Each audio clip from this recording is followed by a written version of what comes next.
As part of LGBTQ History Month, I'm joined in conversation by artist Paul Harfleet. Paul's work as part of the Pansy Project offers a brilliant insight that demonstrates how those overcoming adversity can discover beauty and strength in themselves. There is an important message that can be taken from Paul's creative practice, for survivors and for others to find inspiration in his example. We have a guest with us today, the absolutely brilliant Paul Harfleet. Hello. Hello, Paul. Hello, and thank you for joining us today. You're welcome. Really pleased that you could make it down.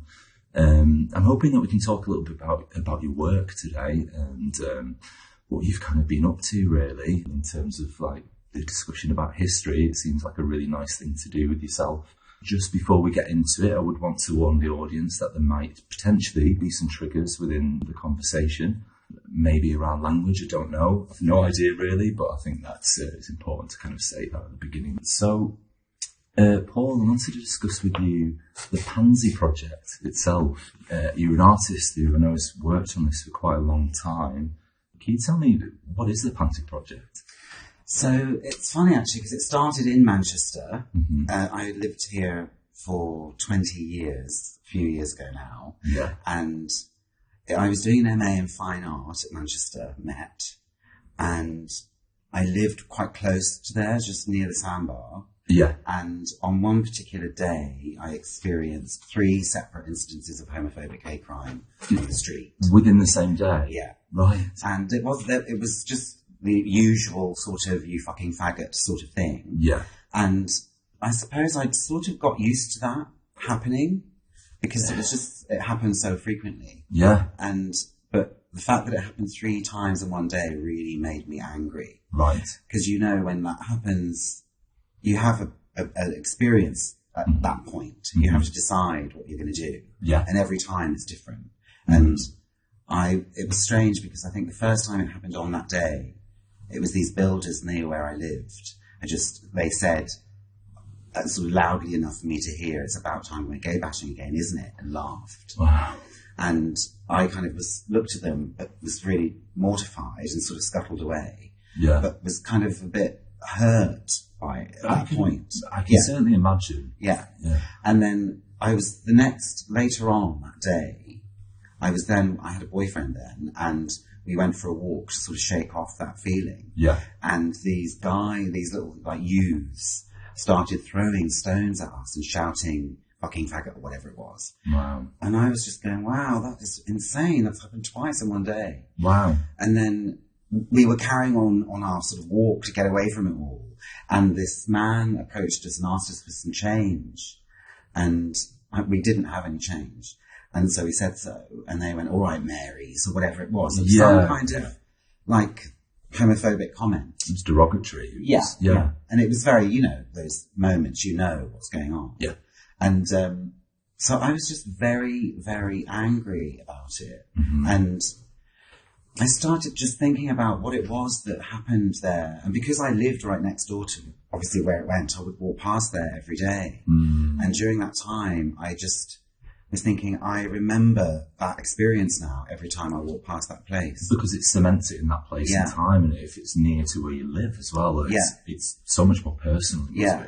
And I'd sort of when that happened, I was then beginning to think about all the other places in Manchester where I'd experienced it, which was a few. Yeah. And I just started thinking about the way that we walk through the streets and we walk around and remember things and all those different things. So I wanted to change how that I felt when that happened. Mm. So I was thinking about roadside memorials, and I knew that, when you go past a roadside memorial, that something's happened there. Yeah. And it makes you think about what that was. I mean, immediately I think of like flowers at the side of the road. Yeah. And, it's not necessarily an explanation, but it marks something of seriousness. Yeah. So I wanted to do something a bit like that, but I wanted to plant a flower. I sort of knew I wanted to plant a flower. Mm. And so I thought quite hard about what flower that would be. And for some reason, the pansy seems the most obvious choice, of course. But before I sort of had that first thought, and I sort of resisted the idea of the pansy because I wanted the flower to be really powerful and strong and angry somehow. I see. I was thinking it should be something that looked a bit like a gladioli. Right. But they don't grow in Manchester. Right. Okay. But then I was speaking to my friend Hilary, and she said, you just have to use a pansy. Yeah. And I was like, okay, I do. It's obvious. I have to use it. Yeah. And I basically just decided to do it. I got some pansies and planted them where I had experienced those first three. And when you were saying you resisted using a pansy originally, obviously that's because of language we're talking about here, aren't we?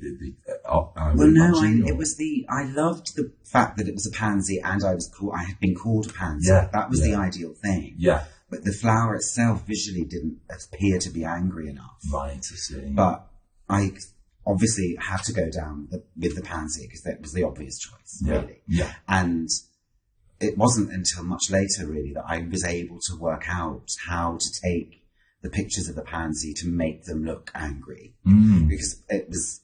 So the first thing, I suppose the most important thing, really, is that when I did it, what was really strange is that the action of going to that location, digging a hole and planting a flower changed it immediately, changed that location. I'm a bit hungover, so I feel a bit emotional about it. Oh, but, no. But it's that sort of... I totally transformed that location from where I'd experienced abuse to having a pansy planted there. Okay. So I would remember planting the pansy rather than what lay behind it. Right. So it's almost like beautiful about that. Yeah. So it's like just a sort of a balm on that location, really. Yeah. So, and it was miraculous. It was transforming. Wow. And I couldn't believe how simple it was and how transformative it was. Yeah. So I just started planting. I just went on that first day, which is coming up for 18 years ago. I was going to say, at a guess, I thought it was around 20, but because I knew you when I was at university. Yeah. I knew of the Pansy Project then. Yeah. I graduated in 2001. So I started it in 2005. Oh, did you? Yeah. So we must have continued being in each other's circles for a while. Yeah. Certainly, yeah. So, and it was just amazing, really. And so I called it the Pansy Project pretty much straight away because I sort of sensed that it would become a project. Mm-hmm. It wasn't just the pansy itself would be the artwork. It needed to have something that suggested it would continue. And at that point, it was just for my own experience, and I was sort of thinking about that. So the first round of plantings I planted maybe about 11 around Manchester. And it was just very powerful because whenever I would walk past, I would just see the pansy. And sometimes they don't last that long. They don't necessarily, they have their own soil. They're undisturbed. Funnily enough, the one that was the very first one I planted lasted the longest. Right. And I used to water it when I walked past. Oh, bless, yeah. And it became almost a bush. But then it sort of died eventually. But I actually walked past that location yesterday. Right. And it was weird seeing it. Because it's obviously there's no pansy there now. Right. And I've certainly walked past locations and spotted pansies dotted about the city, and I've always thought of you in those moments. Well, that's what is amazing about it. So I sort of, at that point, I added the images, and in terms of presenting the work, I took the photographs, and then I named the pansy and the photograph after the abuse that happened. Right, okay. And then I added it to a blog. So I had the Pansy Project blog, which kind of still exists. Okay. But, and then I sort of shared it with people via email. And I shared it with Queer Up North, which was just, I think it was big in the 90s when I first came to Manchester, but then it sort of faded away and it came back in the mid-2000s for a couple of years, 3-4 years. I suppose for our audience, just to describe what Queer Up North was. Queer Up North was an arts organisation. Yeah, it was a queer arts festival and organisation. Yeah. So they did loads of really amazing work in the 90s. Yeah. And then I think they lost their funding or something, but then it had a resurgence in 2005 was when I did it. So I sent it to them, the blog, and they adored it immediately. Right. And jumped on it thinking this could be an amazing thing. It could be a huge project, a global project. And I was kind of overwhelmed by that because I had just graduated. So I was a bit like, what am I doing? How am I going to deal with this idea that it's a huge project? And there was Jan Bradley, who is an amazing woman and very, very powerful. I was just really supportive and going, I'm going to make this happen for you. And she managed to get me 2,000 pansies. Oh, wow. And we really empowering that somebody who's got that belief in you to push you forward. Yeah. And so it was just, and so then we had like an installation at the Manchester Art Gallery and in Selfridges, I think. And then on one day, I gave out pansies in Sackville Gardens. And to people to plant pansies for their own experience, which was really nice. But they filled a form in and gave it to me. So at the end of the day, I just had these bags filled with all of this abuse, basically. Oh, wow, yeah. So I was like... real heaviness to that. Like the carrying of that luggage. Yeah. Seems almost similar to kind of like what you discussed earlier on. You're carrying these things with you almost. And trying not to let it affect you, but then 3 times in one day. Yes. But so I sort of realised by doing it that wasn't quite right. And what happened is people went and planted their pansies and took a photograph. And that time ago, 20 years ago almost, the phone quality was really bad. So I was getting these really terrible, low res images back, which I couldn't really use because I started using film when I was taking photographs. And over the years, so that's the kind of rock bottom solidness of it. The concept is that hard and firm, and the foundations of everything I've done really since. So, and it's just evolved and grown. And now I always plant the pansies for people. And I take the photograph. And that's the work. And I name it or dedicate it to them. And the photographs are beautiful from what I've seen, you know, it's, they've got a real presence to them. Well, thank you. Yes. Well, I sort of realized the first early photographs, I'm stood up looking down at the pansy, and that's when the pansy just looks really feeble and weak. And it was that I had to kind of get around. So now I always have to lie on the ground, which is also as part of the idea of it has become this almost a performance where I will do, and I have done several now around the world, walking tours, and will plant them for people who might be on that tour or not. And I will plant the pansy for them and take the photograph, and they see me and they're all looking at me stood up, and I'm on the ground taking the photograph, but then the pansy dominates the image and it looks powerful and strong. That is the idea. But still, when you walk past it, it's a little delicate little flower. So there's that kind of that juxtaposition between this powerful flower image and the abuse, and then in the real life it's just a teeny weeny flower. So it's just kind of been, well, I've been obsessed with it really. And I've just planted now pansies for people all over the world. So amazing. But that happened I remember when I went to Artist Talk in Manchester, people would go, so I did this thing, and suddenly I'm at the Venice Biennale. It was like, it was a lot of small steps to get to where I was. I planted pansies for people. I worked with Homotopia Festival in Liverpool after Queer Up North, and then started doing the queer festivals around the country. I see. And that kind of grew the profile, and I would get some press. The momentum starts. And then I got more international projects, and it just sort of developed from there. And it's been quite amazing. I mean, certainly it seems that way from an outside perspective. And it was really interesting to me what you were saying about, like, you know, this sort of debate that you had with yourself about the use of what kind of flower you were going to use, and how you wanted it to have that kind of like fierceness and the anger about what those situations were. I hadn't necessarily kind of understood that narrative, but I guess kind of looking in from the outside, what I see is something that's just beautiful in and of itself. And I think, you know, it's really relevant actually to kind of discuss that, particularly because, you know, for our organisation, we're a survivor-led organisation, and I think there's a really quite powerful message just within that itself to kind of take something which is kind of could be toxic or, you know, so detrimental to your life, and to see the kind of beauty and the outcome of the place that you can get to. I think there's something so relevant for survivors within that as well. Well, yeah, that's really key and important, because the pansy, I wanted to plant a flower because it had the potential to grow through the experience like I could. Yeah. So it felt like I was doing something positive. If I just laid like a bunch of flowers there, that would, it's going to die immediately. Yeah. So it was the idea of it being a growing plant that was really powerful and important. Yeah, and I think, alive. Yeah. And so when people, I suppose what's happened for me is that when people, I'm there planting the pansies with people, they have the same experience I did as when I planted it for myself. Yeah. So it's that sort of autobiographical story I have with the project, obviously, but it's transferable.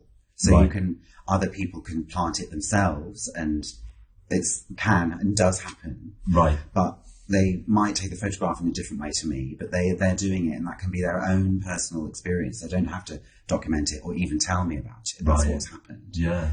People tell me they have done it themselves. Sure. And it's transformative, no? It's like... Yeah, it's just a staggering thing, because it's such a simple act, and you're sort of kneeling, and then you're digging, and then you're planting. Yeah. And you're just sort of in this place that is different to what your everyday life. It's a very strange thing to do, obviously. Yeah, I guess but so. It is guerrilla gardening. So there's that sort of, because of this intersection of my work being a queer piece of work, but it also falls into this category of street art or guerrilla gardening, all these kind of intersectional discussions around the project and how it's evolved. So it's been really mad. It's wonderful, I think. It's wonderful. And I'm so glad that we're getting to talk about it, and that all these years later, since I first kind of learned about it, it's kind of, it's still present and seems to be getting momentum, it would appear. I mean, sorry to put in there, but you mentioned like the interest of other people and that kind of snowballing effect. How big has this gotten now? How big is the Pansy Project? Well, what happened was, so when the pandemic happened, it seemed like just before that, I was having a bit of a moment where I was in bigger shows, and I was going to do a giant mural of a pansy in Aberdeen for a street art festival. Okay. Because I paint them sometimes as street art, but that came from a situation where I was at a festival in Norway and they couldn't find pansies, so I had to... Oh, they couldn't source the pansies? No, right. It was just off-season for some reason. It was that different there. Right. So I kind of had a warning, a heads up before I went that might happen, so I thought, what would I do? So I just painted the pansies on the street. Right. So, and that works too, and it's more permanent, but it doesn't have visually it doesn't quite work. When you document it, when you walk past it on the street, it's quite nice. But I've done it in New York where I've painted, and in Stavanger. I haven't painted anywhere else. But I suppose the simplicity of the project enables me to explore it in lots of different ways. And I wrote an illustrated children's book called Pansy Boy. Yes, yeah. Which that came to me in a dream. Oh, right, okay. I was wondering how that kind of came to me. Because I'd had this documentary, now it sounds like I'm just showing off. So I had a documentary made about me in France. Okay. And it was commissioned by Canal Plus. They have like a gay film night on their sort of national TV. Yeah. And they commissioned it. It's called Les Pensées de Paul. You can watch it on Amazon. I would like to now. Yeah. And it's quite old now, 5 years ago. And 6 maybe. And I was messing around with t-shirts and things. And I was out having dinner with people saying, you've done a film, you've got a t-shirt, you need a book, don't you? And I was like, yeah, I do. And that night I had this dream about this children's book. Right. And the whole thing sort of fell into my head. And I woke up needing to draw it straight away. Right. So I naively thought, I'll just make a book and then get it published. That'll be easy. Oh, right. But getting it published might have been the naive part. Yeah. Because, I mean, I've seen the short video that you do when you narrate the book. I have to say it's beautifully written and beautifully narrated as well, and illustrated. I would encourage anybody to kind of look into that, and there's real lessons within it as well. Yeah, it was really strange. I don't know. There's a thing, isn't there, where I'm just a gay man, so I can think I can do anything. Right. So I thought, I can just write a book. It can't be that hard. Okay. And obviously it was really hard. It took me 5 years to do it in the end, because okay. I tried to get a publisher. I did some original illustrations and some of the writing, and then I sent it out to see if I could get any interest, and I didn't at all. Yeah. And I had a friend who worked for, a friend of a friend worked for The Guardian. Right. And was doing a piece about homophobic bullying in school. Right. And wanted to speak to me about what I was doing, the Pansy Project and this book. So they had an image before I got it published at all. And saying I couldn't find a publisher, so I'm probably just going to do it myself or whatever. But because it was in The Guardian, I was then contacted by publishers. Right, I see. So that's how I got a publisher. Oh, wow. So, okay. And they helped me. It's published by Barbican Press. Right. And it's edited, oh God, his name's escaped me. That's terrible news. Oh, Martin Goodman. Oh, well remembered. Yeah, so. Martin Goodman he runs Barbican Press. Yeah. And he helped me finish it off really and sort of finesse the story. And because I had to depict, it's autobiographical, but I had to depict my own homophobic bullying at school. Right. And that was kind of traumatic. And I resisted in the initial story of going too dark. But I had an experience where I was in the changing rooms when I was a kid, and all of the boys turned on me and started hitting me and throwing things at me. Yeah. And obviously it was really traumatic, but I didn't feel like I could do that in the children's book, but I did. It's in there. I mean, there's a truth in that though, isn't there? Yeah. I suppose if you're skirting around the truth, it's like, it's not honest then, is it? Yeah. You know? It needed to have that. So it was a challenge to try and make it not too traumatizing for someone. And maybe sort of age appropriate, I suppose. Well, it's sort of aimed at sort of 7 and above. Right. But it's a rhyming book, and it's just illustrated nicely. Yeah, it's illustrated beautifully. And it's also interesting what you were saying at that point where you were like, I'm a gay man, I can do anything. What I think about when you say that is how, so often, certainly, I suppose of our generation particularly, and older as gay men, we kind of learned that, you can't do things or you have to be invisible and as a response, I think there's that drive to be visible and to kind of, almost stick 2 fingers up to that really, indignantly, to kind of put yourself forward to show pride in who you are when you're taught not to be proud of yourself. So I think it's probably really valuable that, initially you're like, yeah, I can absolutely do this. And it's pushed you into doing something that obviously was difficult to do. Yeah. But it made you start, and it, perhaps you might not have arrived there had you not have had that kind of initial instinct of this is entirely possible. Yeah. It's strange, isn't it, what one does? But yes, so I did it. Okay. And it's there in the world. You can still buy it. Okay. Actually, I've heard yesterday that it's actually in a queer bookshop on Tib Street. Oh, yeah, I have seen that bookshop, yeah. It's in there, apparently. Right, okay, I'll go and check that out. Yeah. It's, not far from... is it called Queer Lit? I think it is called Queer Lit, yeah. That's amazing if I've remembered that. Yeah, I think you have. I think you've remembered that entirely correctly. Well done, Paul. So, I guess the Pansy Project itself seems to have gotten onto people's radar of late. From what I've seen, there seems to be a lot of publicity. I'm really happy that we were able to get you to come in, because I was kind of thinking, well, he'll be doing a lot of these things, talking to a lot of people, perhaps some quite big media outlets. No? No, not really. Well, because Cheddar Gorgeous mentioned Pansy Project on RuPaul's Drag Race UK. Mm-hmm. And I knew Cheddar when they were drag queen. Well, they still are. Yeah. But obviously. And I met them in Manchester, and I used to be a drag queen in the 90s. And Coco Laverne was my name, yes. And Cheddar had heard of Coco and Angel. Angel is now Kate O'Donnell. Yeah. And we did lots of TV in the 90s and stuff. You were legendary. Thank you so much. It's quite minimise it. No, well, it's quite weird because it's pre-social media. There's not really much record of that. But so it was. So Cheddar and I were talking, and we got attacked on the way back to across town. Right. And it was just very traumatizing because we were in Piccadilly, which I also walked past earlier, going to their flat. Right. And these guys started throwing food at us and shouting at us because Cheddar was in drag, I think. Right. And Kate was there and I was there and there was a couple of other people. And we basically had to we got into their flat and we had to hold the door shut while these people were shouting and screaming at us. Oh, wow. So it was really, as far as that. Yeah, it was really bad. And But I can't exactly remember why I was in Manchester. Okay. But because I was living in London at the time, but I was planting pansies. Yeah. So I planted a pansy outside their flat the next day. Right.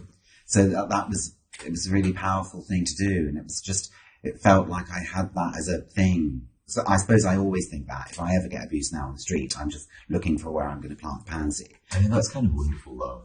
That's wonderful. Because you're not then attacking yourself. You're not going into that place where you're going, why did that happen to me?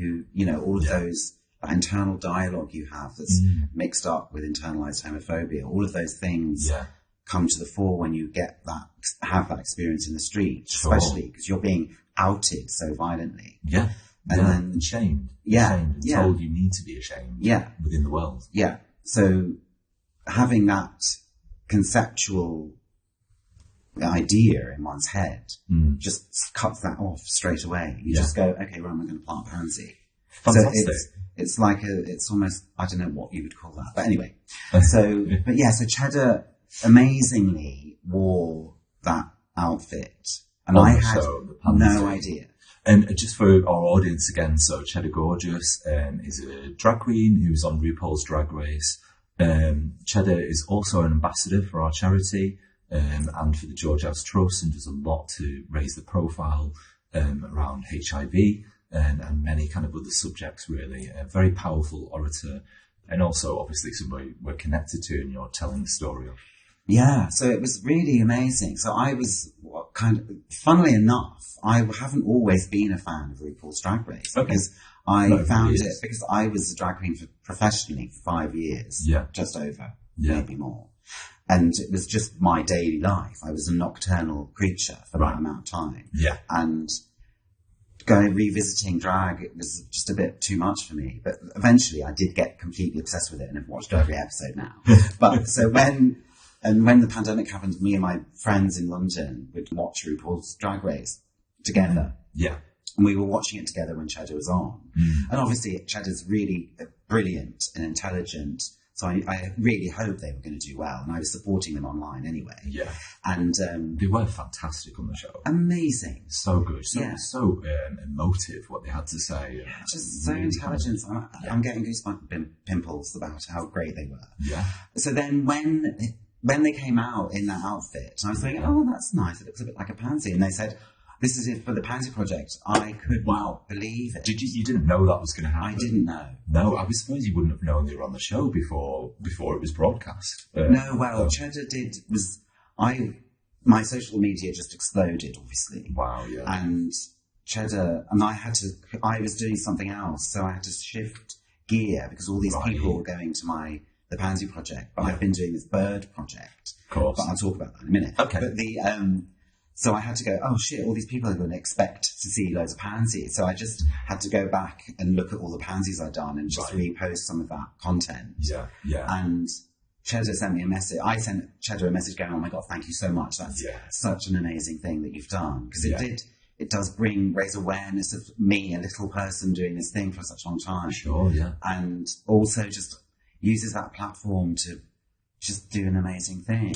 Yeah, I mean, I think Cheddar's incredibly generous, really. Cheddar's very, very generous. Yeah, Cheddar's really kind of harnessing this profile and platform, but also bringing people along who Cheddar sees as worthy to do so, along with them, so that they can be seen by the world as well. So amazing. I'm very, very grateful. Yeah. And I had a huge amount of attention then, and there was some press, but not much. Right. I don't think it really, there's podcasts and YouTube reviews of the shows, and I watched some of them to see whether they mentioned the Pansy Project, and sometimes they did and linked it and everything. Right. So I just had a big moment on social media. Okay. But then because my focus has slightly shifted, I was asked to do lots of different things because RuPaul's Drag Race UK is international. Oh yeah. Loads of people from America were going, I'm going to plant pansies, I'm going to do this, and I just got loads of emails. I still don't think I've caught up with them all. Oh right. So So glad that you saw ours. Yeah. So yeah, it was just a lot. So but it was just really, really kind. But so that's been probably the biggest moment for the Pansy. I did win a flower show medal. I did the Pansy Project Garden at Hampton Court Palace Flower Show in 2010, and we got a gold medal. Congratulations! Thanks. It's quite a lot old. Congratulations, but yes, a little late. Yes, 14 years. No, it's not. Is it 13? That's it. I can't do maths. What year did you say? 2010. 2010. So it's basically 13 years. Yes, that's crazy. But then I got on TV with that, so that was a big moment too. Right. So, and you think when you're an artist, you are going up in some sort of neat, like you're climbing a hill, and it's all neat. It's not that. You just have little peaks and valleys. Okay. So you have a moment of attention, then it goes away. You might have another moment, and then it goes away, and then you get tumbleweed, and there's nothing for ages, and then you might get another one, and I might get another one, or I might not. Right. But it's those sorts of things are just really interesting, that you think you're going upwards, but it's really hard. You have to have constant coverage all the time. Yeah, so interesting. I suppose you've got to be really grateful for those moments when they happen. Totally, yeah. Yeah, such as the world rediscovering the Pansy Project at the moment. So, obviously you mentioned that you were kind of working on other stuff when this kind of explosion from Drag Race happened. Do you want to talk to us a little bit about where is Paul at artistically? It's kind of interestingly sort of similar. Well, so I think of the Pansy Project as being this project that I've just spoken about. Yeah. And Pansy Boy is an fictionalized autobiographical story about me being a boy who adored birds. Right. And I was bullied at school for being gay, but my focus really was birds, and that was just what my life was all about, really. Okay. And when I thought about what the children's book would be, I felt like so many of those kind of LGBTQ plus books, the character is just, they're defined by that trait only, perhaps. Right, yeah. Their other interests aren't really relevant to the story. So for me, I wanted there to be something else, because I fundamentally believe that the most interesting thing about me is not that I'm gay. Right. So I just wanted that to be the thing. So then when the pandemic happened and I was going up again, I thought I was going up. I was having a show in Chicago and in Aberdeen and Bristol. All these things were going to happen. It was big things. But everything was cancelled, obviously, but everyone was locked in. Yeah.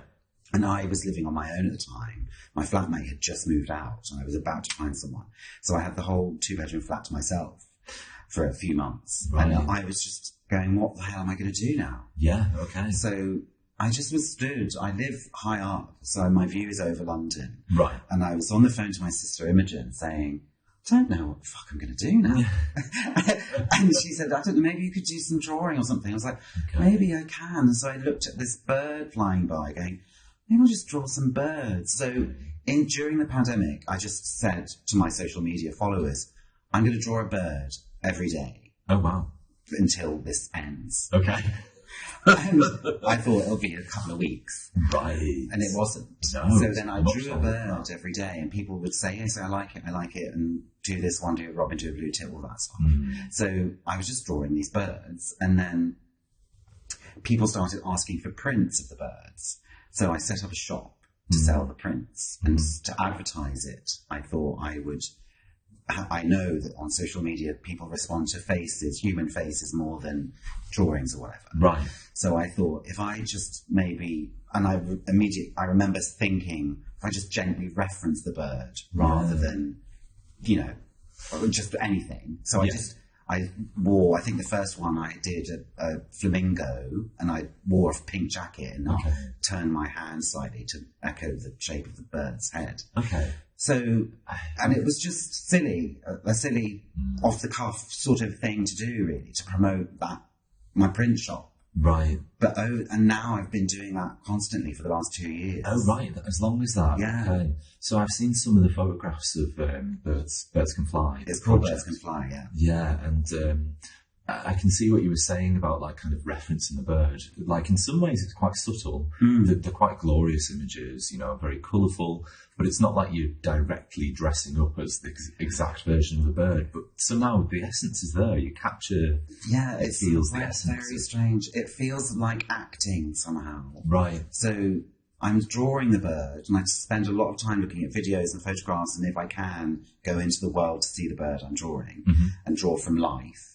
And I just have developed it since then, since 2020. And I suppose it's 3 years now, isn't it, nearly? Yeah, well, we're just into 2023. It's only just begun, hasn't it? Yeah. So, it is bonkers. But it's just gradually got more and more, what's the word? I've just spent more time on the gentle references, and I've started making props that reference the bird, and I do more research, because it was very much about promoting my clothing line that I have.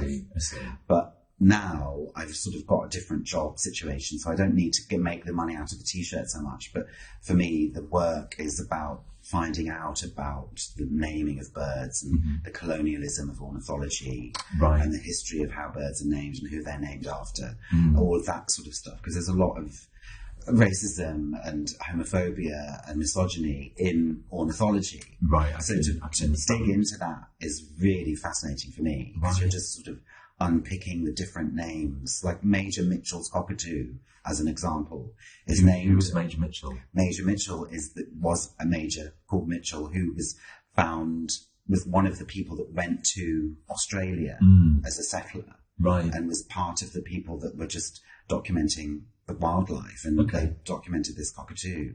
But the language is all about white people discovering this bird that was with people all the time. Yeah, because it's we found a new white bird. People. Exactly. Yeah, of course. Yeah. So there's all of that stuff. But Major Mitchell was on expeditions and had slaves with him. Right. And there was lots of stories of rape and attacks and stuff going on there. So there's a lot of darkness, of course, in the story of this particular bird. But I dress up as this bird, but I wear feathers and not feathers. I made paper feathers. I don't do feathers. That's a rule I have for myself. Okay. But it's like... You think outside the box then, I suppose. It's so obvious to do feathers. Yeah, I wouldn't want to do feathers. Yeah. And but then it's similar to the Pansy Project. It's this slightly daft thing to do, which is a Trojan horse to tell you the story about the racism and colonialism of ornithology, and of course, lots of the terrible things that happened. Well, I think we just don't talk about these things enough, or they're not prevalent in the kind of psyche of the UK, really. Of English people. I think I know it's quite a political thing to talk about, but certainly it exists there, and we kind of never. Most people, I think, consider about colonialism and the kind of way that's manifest and still kind of has its ramifications in today. Yeah, it's everywhere. Everything we are, like where we're sat right now, is a product of colonialism. The wealth that Manchester was built on is a product of slavery. Or it's in everywhere. So I think it's vitally important for everyone to talk about all of those things, that intersectionalness of all of the issues that people are trying to, like, almost emerging from, in a way. We're having different kinds of conversations now, I think. Yeah. I've seen, in terms of bringing it back to LGBTQ History Month. Okay, let's do that. It's that sort of thinking about the history, our shared history, and having the conversations about those different things and the different populations that the LGBTQ plus community is really interesting. That I'm fascinated by how the language has evolved recently. Yeah, that's very true also. I mean, I want to thank you for this conversation also.